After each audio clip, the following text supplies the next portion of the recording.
জবাব দে, বিধানের উপর হামলা কেন? স্বৈরাচারের আস্তানা ভেঙে দাও, গুড়িয়ে দাও। হই হই রই রই, বিধানের উপর হামলা কেন? প্রশাসন জবাব দে। আস্তানা ভেঙে দাও, গুড়িয়ে দাও, ভেঙে দাও, গুড়িয়ে দাও। স্বৈরাচারের আস্তানা, স্বৈরাচারের আস্তানা ভেঙে দাও, গুড়িয়ে দাও। বিধানের উপর হামলা কেন? প্রশাসন জবাব দে, বিধানের উপর হামলা কেন? বিকাশ পেমেন্টে 10,000 টাকার বেশি অফার। শপিং চলছে তো।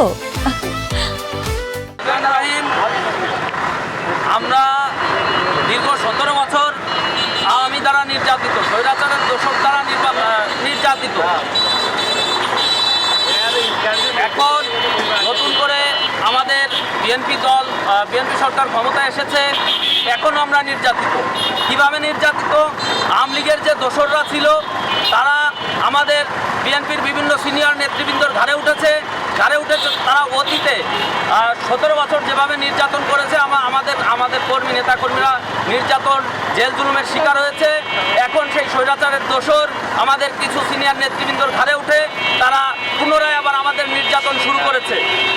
তারই ধারাবাহিকতায় আমাদের মোহাম্মদপুর উপজেলার 7 নং পলাশবাড়িয়া ইউনিয়ন ছাত্র দলের সভাপতি মিজানুর রহমান কালকে যখন তারাবির নামাজ পড়ে বাড়ির দিকে যাচ্ছিল, তখন স্বৈরাচারের দোসর ফ্যাসিস্ট আওয়ামী বাবু এবং তাদের যারা ওইখানের আওয়ামী ছিল তারা একটি সংঘবদ্ধ দল তার উপরে আক্রমণ করে, তাকে হত্যার উদ্দেশ্যে আক্রমণ করে এবং তার অবস্থা এতটাই অবনতি হয় যে মোহাম্মদপুর স্বাস্থ্য কমপ্লেক্সে আনার পরে তাকে অতি দ্রুত ফরিদপুর মেডিকেলে পাঠানো হয়। জনাব তারেক রহমান আমরা তার কাছে দাবি জানাই তিনি এই বিষয়টা গুরুত্ব সহকারে দেখবেন যে বিভিন্ন জায়গায় এরকম আওয়ামী লীগ ঘাড়ে উঠিয়ে আওয়ামী লীগের লোকজন দিয়ে বিএনপির যারা নির্যাতিত নিবেদিত প্রাণ তাদেরকে অত্যাচার, হামলা মামলা শিকার করা হচ্ছে।